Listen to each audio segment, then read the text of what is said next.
Hello नमस्कार, मैं जगदीप चौधरी आप सभी लोगों का स्वागत करता हूं आज के सेशन में।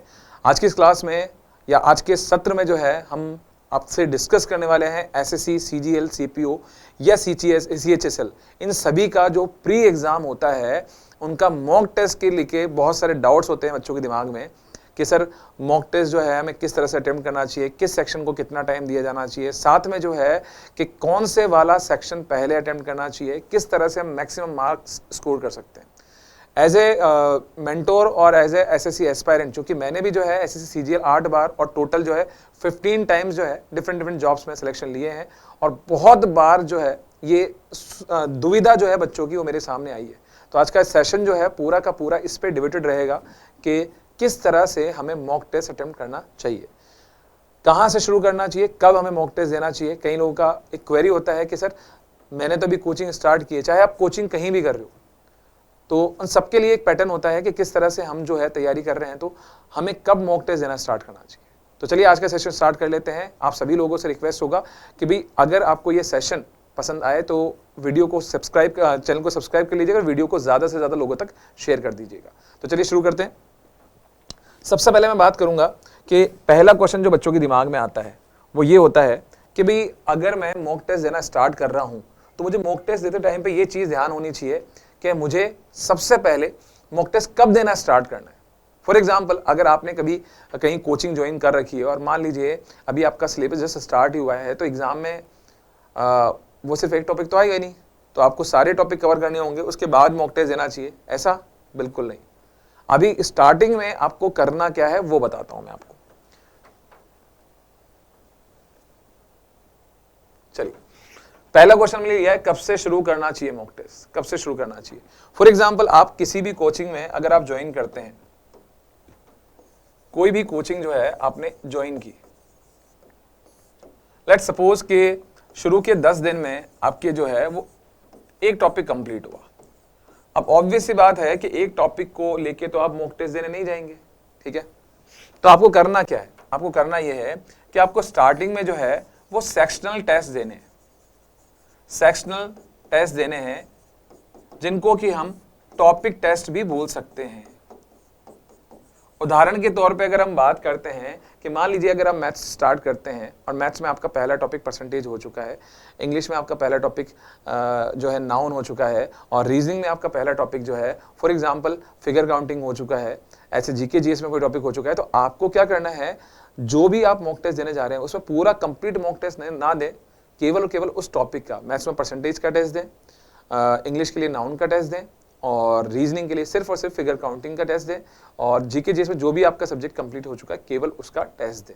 बस ये करना है और कुछ नहीं करना है। स्टार्टिंग में आप एज सुन जैसे आप बढ़ते जाओगे वैसे वैसे सेक्शन टेस्ट देते रहना है। जब आपका सिलेबस जो है 50% कवर हो जाए, जब 50% आपका सिलेबस कवर हो जाए, तब आपको कंप्लीट मॉक टेस्ट देना स्टार्ट करना है। कंप्लीट मॉक टेस्ट देना स्टार्ट करना है, ठीक है। कंप्लीट मॉक टेस्ट देने के लिए आपका 50% सिलेबस जो है वो कवर होना चाहिए। उसके बाद में आपको डेली मॉक टेस्ट नहीं देने। पहली बात तो डेली मॉक टेस्ट नहीं देने, सिर्फ आपको वीक में केवल आपको एक सिंगल टेस्ट देना है। एक वीक में एक टेस्ट देना है, सिंगल टेस्ट। उसके अलावा जो है आपके जो सेक्शनल टेस्ट चल रहे थे वो कंटिन्यू करना है। सेक्शनल टेस्ट जो चल रहे थे आपके वो आपको एज इट इज कंटिन्यू करना है, ठीक है। तो जब आपका सिलेबस 50% हो जाता है तो फिर आपको कंप्लीट मॉक टेस्ट देना स्टार्ट कर देना चाहिए। एक वीक में एक टेस्ट देना है, साथ में उसको एनालाइज भी करना है, ठीक है। एनालाइज कैसे करते हैं वो बताऊंगा मैं आपको, तो एनालाइज भी करना है, और उसके अलावा जो है वीक में एक टेस्ट देने के अलावा 2 या 3 आप जो है सेक्शनल टेस्ट भी दे सकते हैं। क्लियर? तो ये तो रहेगा आपका 50% सिलेबस कंप्लीट होने के बाद में। और जब आपका सिलेबस 100% कंप्लीट हो जाए, जब सिलेबस आपका 100% कंप्लीट हो जाए, जैसे किसी कोचिंग में आपका ज्वाइन कर रखा है तो 6 महीने में, 5 महीने में, 7 महीने में, 8 महीने में, जब भी आपका सिलेबस कंप्लीट हो जाता है तो आपको जो है अगेन मैं यही बोलूंगा कि कंप्लीट मॉक टेस्ट को बढ़ा देना है। देना तो कंप्लीट मॉक टेस्ट ही है, लेकिन बढ़ा देना है और ऑल्टरनेट डे पे देना है। ऑल्टरनेट डे यानी कि एक दिन छोड़ के एक दिन टेस्ट देना है, तो आपको ये मान के चलिए 3 टेस्ट पर वीक देना है। 3 टेस्ट क्या करना है, पर वीक देना है। कब तक? जब तक कि एग्जाम ना हो जाए। अब एग्जाम तक आपको सप्ताह में 3 टेस्ट तो देने ही देने। अगर 3 की बजाय 5 दे रहे हो तो वेल एंड गुड है, कोई दिक्कत नहीं है, पर 3 तो कम से कम देना ही है, एक दिन छोड़ के एक दिन दे सकते हो आप। क्लियर? अब यहां तक तो हुआ मॉक टेस्ट कब देना चाहिए, तो आई थिंक इस सवाल का जवाब मिल गया होगा। अब इसमें एनालाइज करना भी उतना ही जरूरी है जितना कि मॉक टेस्ट देना जरूरी है। प्री का जो है मॉक टेस्ट 1 घंटे का होता है, 25 25 25 और 25 100 क्वेश्चंस आते हैं, टोटल 200 मार्क्स के होते हैं, चाहे वो CHSL का एग्जाम हो, चाहे आपका CGL का हो, चाहे CPU का हो, सब में सेम पैटर्न रहता है। तो आपको क्या करना है, 1 घंटे का मॉक टेस्ट देने के बाद में उस 1 घंटे के मॉक टेस्ट को एनालाइज भी करना है। एनालाइज कैसे करते हैं वो बता देता हूं मैं आपको। एनालिसिस के लिए आपको करना क्या है, जो भी आप टेस्ट दे रहे हो उसमें जो क्वेश्चन राइट हो गए उनको नहीं देखना है, ठीक है। जो क्वेश्चन आपके सही हो चुके हैं उनको चेक नहीं करना है, लेकिन जो क्वेश्चन गलत हो चुके हैं या फिर आपने छोड़ दिए थे, या तो जो क्वेश्चन गलत हुए या जो क्वेश्चन छोड़ दिए हैं, ऐसे क्वेश्चन को आपको देखना है, ऑब्जर्व करना है कि कौन से टॉपिक से सबसे ज्यादा, किस टॉपिक से सबसे ज्यादा क्वेश्चन गलत हुए या छूटे, ठीक है। तो इनको ऑब्जर्व करना है, 2 3 टेस्ट 4 टेस्ट 5 टेस्ट में लगातार ऑब्जर्व करना है। 1 सप्ताह में 2 सप्ताह में समझ में आ जाएगा कि मैं पर्टिकुलर इस टॉपिक के क्वेश्चन छोड़ के आ रहा हूं या गलत करके आ रहा हूं। फॉर एग्जांपल मुझे लगता है कि जैसे अलजेब्रा में मैंने पहले टेस्ट में भी, दूसरे टेस्ट में भी, तीसरे टेस्ट में भी, चौथे टेस्ट में भी लगातार जो है हर टेस्ट में मैं या तो क्वेश्चन छोड़ रहा हूं या गलत कर रहा हूं। तो आपको क्या करना है कि वो ही टॉपिक अलजेब्रा जो है उसके आपको सेक्शनल टेस्ट देने, टॉपिक वाइज टेस्ट देने हैं, ठीक है, जब तक कि वो ठीक ना हो जाए। अगर आपको सेक्शनल टेस्ट देने पड़े, 3 टेस्ट दे दिए, 4 टेस्ट दे दिए, 5 टेस्ट दे दिए, तो वो देने हैं आपको। क्लियर है? तो ऑब्जर्व करने का तरीका ये होता है कि केवल टेस्ट देने से कुछ नहीं होगा अनटिल अनलेस आप उनको एनालाइज नहीं करोगे और उसमें अपनी गलतियां नहीं निकालोगे और उन गलतियों पे काम करके उसमें इंप्रूवमेंट नहीं लाओगे, तब तक मॉक टेस्ट देने का कोई मतलब नहीं है। आई होप ये चीज क्लियर होगी। तो हमारा जो पहला क्वेश्चन है उसका जवाब मिल गया होगा कि मॉक टेस्ट कब देना है, ठीक है, कितने % सिलेबस पे होने पे कौन सा मॉक टेस्ट देना है और कब कंटिन्यूटी फ्लो में देना है। एग्जाम टाइम में आप ये जो वीक में 3 टेस्ट दे रहे हो उनको 5 भी कर सकते हो, 7 भी कर सकते हो, कोई दिक्कत नहीं है। क्लियर है? इससे जब सेक्शनल टेस्ट दोगे, जो भी पार्ट आपका वीक होगा, जैसे इंग्लिश में मान लीजिए आपको लगता है कि मेरा सब्जेक्ट वर्ब एग्रीमेंट वीक है, तो सब्जेक्ट वर्ब एग्रीमेंट के ऊपर सेक्शनल टेस्ट दीजिए, 2-4 टेस्ट देते आपको इंप्रूवमेंट दिखना स्टार्ट हो जाएगा। तो डे बाय डे का प्रोसेस है, धीरे धीरे चलना है आपको प्रोसेस में, जल्दीबाजी नहीं करनी है, एक प्रोसेस उसको फॉलो करना है। जैसे ही आप उस प्रोसेस को ढंग से फॉलो कर लोगे, आपके रिजल्ट आपके सामने होंगे और आप देखिएगा कि आपको कितना अच्छा इंप्रूवमेंट मिला है with in short period of time. ठीक है, तो पहले क्वेश्चन का जवाब मिल गया, अगले क्वेश्चन की ओर बढ़ते हैं। सेकेंड मोस्ट क्वेश्चन जो पूछा जाता है कि सर किस सेक्शन को पहले अटेम्प्ट करना चाहिए। भाई हमारे पास में टोटल 4 सेक्शन होते हैं, maths, English, reasoning, GK, GS. तो किस सेक्शन को सबसे पहले अटेम्प्ट करना चाहिए? क्योंकि कई लोग बोलते हैं सर मैं ये करता हूं तो बड़ी दिक्कत होती है, सर ये करता हूं तो ज्यादा दिक्कत होती है, मुझे पहला सेक्शन कौन सा अटेम्प्ट करना चाहिए। देखो वैसे तो आपकी अपनी सुविधा के अनुसार आपको डिसाइड करना चाहिए, लेकिन अगर मैं एज ए मेंटोर बात करूं तो मुझे लगता है कि सबसे पहले क्या नहीं अटेम्प्ट करना चाहिए वो आपको पता होना चाहिए। तो सबसे पहले कौन सा सेक्शन अटेम्प्ट नहीं करना चाहिए? जी हां, सबसे पहले मैथ्स बिल्कुल अटेम्प्ट नहीं करना चाहिए। Do not attempt maths on the first section. आपको कभी भी पहले सेक्शन पे आपको मैथ्स अटेम्प्ट नहीं करना है। उसका रीजन ये है कि मैथ्स जो है वो फ्लो से आती है। अगर आप पहला क्वेश्चन ही मैथ्स का उठा लोगे और फ्लो नहीं बनता है, रिदम नहीं बनती है, तो फिर थोड़ा सा नर्वसनेस आपके ऊपर हावी हो जाएगी, फिर पेपर के बिगड़ने के चांसेस ज्यादा रहते हैं। तो आपको करना क्या है कि सबसे पहले मैथ्स को इग्नोर करना है, पहले अटेम्प्ट पे नहीं करना है आपको, है ना, पहले सेक्शन में नहीं करना है। तो आपको पहला जो करना चाहिए वो या तो फर्स्ट पे आपको रीजनिंग करनी चाहिए, या तो पहले सेक्शन पे आपको रीजनिंग करनी चाहिए, नहीं तो आपको इंग्लिश करनी चाहिए। और अगर आपको लगता है कि जीके जीएस आपका अच्छा है और आपको इसको करने के बाद कॉन्फिडेंस आएगा, तो आप जीके जीएस भी कर सकते हैं। भाई मैं जीके जीएस इग्नोर करता हूं, कारण क्या है कि मुझे लगता है कि मेरी जीके जीएस थोड़ी वीक है और साथ में जो है जीके जीएस में पूरे मार्क्स नहीं लाए जा सकते। तो जब पूरे मार्क्स नहीं आते हैं और क्वेश्चन छूटने स्टार्ट होते हैं तो फिर कॉन्फिडेंस का लेवल थोड़ा डाउन होता है। इसलिए मैं हमेशा, अगर मेरी बात करता हूं मैं, तो मैं हमेशा सबसे पहले रीजनिंग को अटेम्प्ट किया करता था। तो पहला, ठीक है, तो रीजनिंग को अटेम्प्ट करना चाहिए। अगर आप जो है मैथ्स अटेम्प्ट नहीं कर रहे हैं, इंग्लिश जीके अटेम्प्ट नहीं कर रहे हैं, तो या तो इंग्लिश अटेम्प्ट कर लीजिए या रीजनिंग अटेम्प्ट कर लीजिए।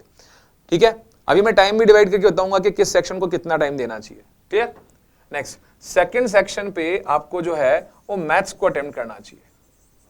सेकंड पे आपको क्या अटेम्प्ट करना चाहिए? मैथ्स अटेम्प्ट करनी चाहिए। क्लियर?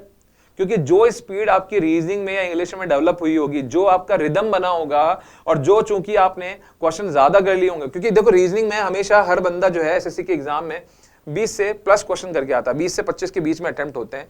तो अगर आपका 20-25 पहले सेक्शन में अटेम्प्ट हो चुका है तो एक कॉन्फिडेंस लेवल जो है आपका काफी हाई होगा, और आपका रिदम भी बन चुका होगा, कैलकुलेशन वाली चीजें छोटी छोटी कर ली है आपने, तो अब वो रिदम को यूज करना है आपको सेकंड सेक्शन पे, जो कि आपका मैथ्स वाला रहेगा। क्लियर?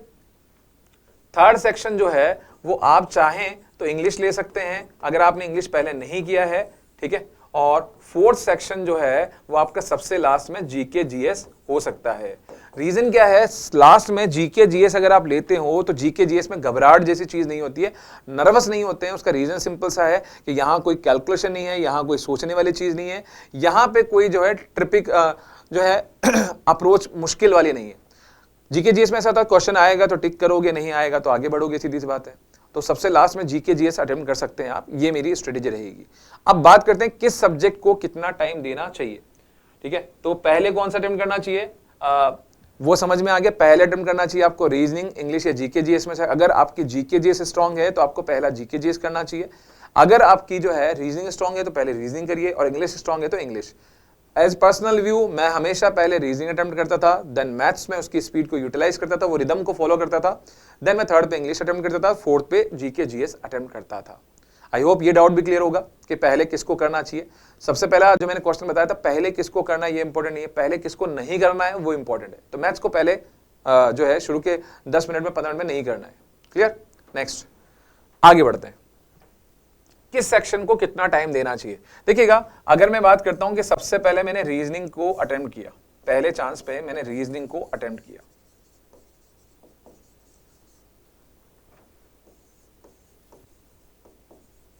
जस्ट बिकॉज मेरे पास 60 मिनट्स हैं, ठीक है।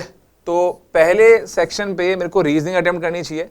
25 क्वेश्चन मेरे रीजनिंग के होंगे, ध्यान रखना।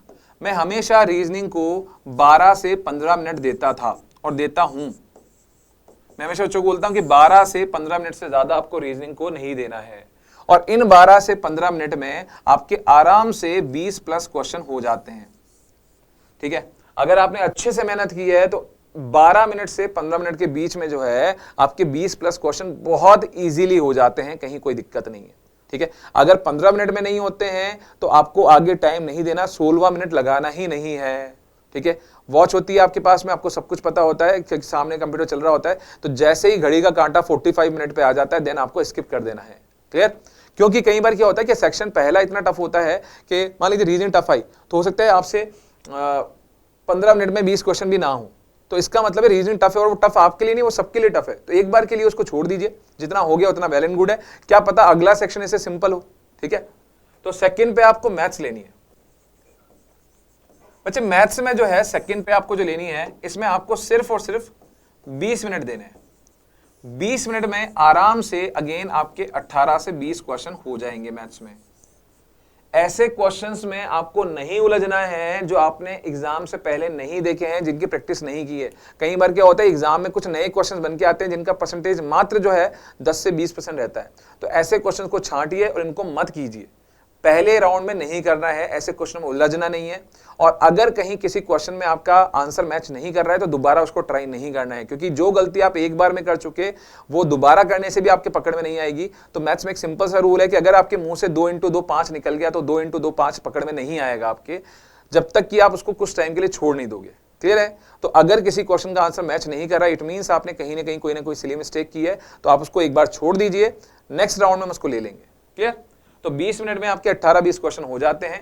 अगर 20 मिनट से ऊपर टाइम दे रहे हैं तो इसका मतलब आप टाइम वेस्ट कर रहे हैं, तो आपको ये टाइम लिमिट का स्ट्रिक्टली फॉलो करना है। थर्ड सेक्शन पे आपका जो होगा वो होगा इंग्लिश का सेक्शन। इंग्लिश मुझे लगता है कि इतनी ज्यादा लेंथी नहीं आती है, तो विद इन 10 मिनट, 10 मिनट भी मैं ज्यादा लिख रहा हूं, 10 मिनट में आपकी इंग्लिश पूरी अटेम्प्ट हो जाती है। 10 मिनट के अंदर इंग्लिश पूरी अटेम्प्ट हो जाती है। क्यों? क्योंकि 15 क्वेश्चन तो आपके 15 से 20 क्वेश्चन तो ऐसे होते हैं जो देख के टिक करने वाले होते हैं। फॉर एग्जाम्पल वोकैब के आएंगे, इडियम फ्रेजेस आएगी, ग्रामर वाले आएंगे, फिल इन द ब्लैंक्स वाले आएंगे, तो ऐसे क्वेश्चन को सिर्फ आपको जो है टिक करना होता है, ठीक है। तो यहां पे आपके आराम से अगेन 18-20 अटेम्प्ट होते हैं। नेक्स्ट आगे बात करते हैं, फोर्थ सेक्शन पे आपका जीके जीएस रहता है। जीके जीएस जो है बच्चे आपको सिर्फ और सिर्फ 5 मिनट का टाइम देना है, मैक्सिमम टाइम 5 मिनट है, विद इन 3 मिनट हो जाए वेल एंड गुड है, क्योंकि पढ़ना है और टिक करना है, पढ़ना और टिक करना है। अगर पढ़ने के बाद में क्वेश्चन नहीं आता है तो आपको पता है स्किप करना होता है, ठीक है। इसमें आपके आराम से जितने भी क्वेश्चन हो सके, लाइक 10 हो जाएं, 15 हो जाएं, वो आपके ऊपर डिपेंड करता है, 10 to 15 क्वेश्चन हो जाने चाहिए। अब आप देखोगे टोटल टाइम जो है, अगर मैं मैक्सिमम टाइम भी लेता हूं तो 20, 15, 35 और 10, 45 और 5, 50 मिनट हो चुके हैं। अब आपके पास में लास्ट के 10 मिनट बचते हैं। लास्ट के 10 मिनट में क्या करना है बच्चे? लास्ट 10 मिनट में आपको क्या करना है, इसको 3 सेक्शन में डिवाइड करना है। 3 मिनट, 3 मिनट, ठीक है, और 3, 4, 3 में कर लो, 3, 4 और 3 मिनट। तो स्टार्टिंग के फर्स्ट 3 मिनट में आपको रीजनिंग के जो बचे हुए क्वेश्चन है ना वो अटेम्प्ट करने हैं। उसके बाद के 4 मिनट में जो मैथ्स के बचे हुए क्वेश्चन है वो अटेम्प्ट करने हैं, और लास्ट के 3 मिनट में जीके या इंग्लिश में जो आपने छोड़े हैं वो क्वेश्चन अटेम्प्ट करने हैं। लास्ट में ध्यान रखना, आखिरी के 3 मिनट में आपको मैथ्स और रीजनिंग नहीं करनी है, क्योंकि होगी भी नहीं। जब लास्ट के 3 मिनट होती है, घबराहट होती है, बहुत ज्यादा आपका बीपी वगैरह बढ़ा हुआ होता है और बहुत ज्यादा हार्ट बीट चल रही होती है, तो ऐसे टाइम पे आपका मैथ्स और रीजनिंग में दिमाग नहीं चलेगा। तो कोशिश कीजिए कि लास्ट के 3 मिनट में आपको सिर्फ और सिर्फ इंग्लिश या जीके जीएस में से जो बचे हुए क्वेश्चन है उनको अटेम्प्ट करना है और कुछ नहीं करना है, ठीक है। तो इस तरह से अगर आप करते हैं तो टोटल जो है आप पूरा पेपर अटेम्प्ट कर पाएंगे और with in a time attempt करवाएंगे। इसकी प्रैक्टिस आपको लगातार मॉक टेस्ट में करनी होती है। मॉक टेस्ट में अगर आप ये प्रैक्टिस फॉलो कर लेते हो तो एग्जाम, मेन एग्जाम में भी आपकी ये प्रैक्टिस जो है आपको बहुत ही अच्छे मार्क्स दिलवा देती है। लेकिन अगर हम मॉक टेस्ट में फॉलो नहीं करें, हम सोचेंगे ये स्टडी एग्जाम के लिए कभी अप्लाई नहीं कर पाओगे, क्योंकि सीधे एग्जाम में ये स्ट्रेटेजी आप अप्लाई कर ही नहीं सकते। इसके लिए आपको प्रैक्टिस करनी पड़ेगी। भाई सचिन ग्राउंड में जाता है ना, तो आपको क्या लगता है कि वो पहले दिन क्रिकेट खेलना उतरा होगा और उसने पहले दिन ही सेंचुरी मार दी होगी? नहीं, उसके लिए उसने लाखों दिनों तक मतलब लाखों घंटे तक जो है उसने ग्राउंड में प्रैक्टिस की है, हजारों घंटे तक उसने ग्राउंड में प्रैक्टिस की है, तब जाके वो वहां पे ग्राउंड में परफॉर्म कर पाते हैं। नेट प्रैक्टिस जरूरी है। तो ये मॉक टेस्ट जो है एक तरह से आपकी नेट प्रैक्टिस है, और नेट प्रैक्टिस में जितना अच्छा पसीना बहाओगे, जितनी अच्छी कोशिश करोगे, उतना ही रिजल्ट आपका बेहतरीन होगा। और मैं हमेशा फॉलो करता हूं skip and go approach. Skip and go. अगर कोई क्वेश्चन में आप अटक जाते हैं तो उसमें अटक के मत बैठिए, उसको स्किप करिए, अगले क्वेश्चन की ओर बढ़िए। क्या पता अगला क्वेश्चन जो है वो बहुत ज्यादा सिंपल हो। मैं आपको एक सिंपल सी चीज बताता हूं जो मेरे साथ हुई। मैं एक बार एसएससी मेंस का एग्जाम लिख रहा था, तो एसएससी मेंस के एग्जाम में उस टाइम पे मैथ्स में 100 क्वेश्चन आया करते थे। अभी इस बार से तो पैटर्न चेंज कर दिया है, लेकिन 100 क्वेश्चन मैथ्स के हुआ करते थे। तो मैंने उस टाइम पे तैयारी स्टार्ट ही की थी। तो मेरा दूसरा अटेम्प्ट था एसएससी का मेंस का। तो हुआ क्या कि उस एग्जाम में शुरुआत के कुछ क्वेश्चन बहुत टफ डाले गए थे, ठीक है, स्पीड ब्रेकर की तरह थे। हो सकता है आपको बहुत अच्छा लगे सुनने में, और साथ में जो है आपको एक थोड़ा सा सीख में मिल जाएगा। तो शुरुआत के 100 क्वेश्चन में से शुरू के 30 क्वेश्चन बहुत टफ थे। तो उन 30 क्वेश्चन में मैं अटकता लगभग 1.5 घंटा मैंने खराब कर दिया। 1 से सवा घंटा, 1.5 घंटा मैंने उन क्वेश्चन में खराब कर दिया। हालांकि मैंने 30 में से 25 क्वेश्चन कर लिए। मैं अपने आप को बड़ा विक्ट्री सा कंडीशन वाले में पा रहा था, एक प्राउड सा फील कर रहा था कि हाँ मैंने इतने 30 क्वेश्चन में से 25 क्वेश्चन टफ कर दिए, अब कोई दिक्कत नहीं है। पर जब मैंने टाइम उठा के देखा तो पता लगा मेरे पास में सिर्फ आधा घंटा 40 मिनट है और करने के लिए 70 क्वेश्चन है। यकीन मानिएगा दोस्तों, वो पेपर ही पूरा अटेम्प्ट नहीं हुआ मुझसे। सिर्फ और सिर्फ उस एग्जाम में मैं क्वेश्चन 60 अटेम्प्ट कर पाया, 60 क्वेश्चन अटेम्प्ट करके आया। उस टाइम पे हार्ड कॉपी मिला करती थी पेपर की, तो जब वो हार्ड कॉपी मैंने घर पे आके देखी तो मैंने अपने माथा पीट लिया। पता लगा कि लास्ट के 40 क्वेश्चन ऐसे थे जो देख के टिक करने थे। शुरुआत में एग्जामिनर ने बहुत टफ क्वेश्चन डाले थे, बाद के जो 40-50 क्वेश्चन थे वो इतने सिंपल थे कि बहुत इजी से थे, टिक करके आने थे। अगर मैं पेपर को वो स्किप एंड गो वाली अप्रोच लगाता तो शायद वो पूरा पेपर जो है मेरा बहुत ही कम टाइम में बहुत अच्छा अटेम्प्ट हो जाता। तो जो गलती मैंने की वो आपको नहीं करनी है। तो ये मेरा एक्सपीरियंस आपके बहुत काम में आएगा। उम्मीद करता हूँ आज का सेशन जो है वो बहुत अच्छा लगा होगा और बहुत ही यूजफुल रहा होगा। अगर आपको वीडियो पसंद आए तो प्लीज़ लाइक जरूर करिएगा और शेयर भी जरूर करना है, ज़्यादा से ज़्यादा दोस्तों को बताइए। इसी तरह से और अच्छी इन्फॉर्मेटिव वीडियोस हम आपके लिए लाते रहेंगे एसएससी एस्पायरेंट के लिए। मिलते हैं अगले सत्र में, तब तक के लिए बहुत बहुत धन्यवाद। नमस्कार, जय हिंद।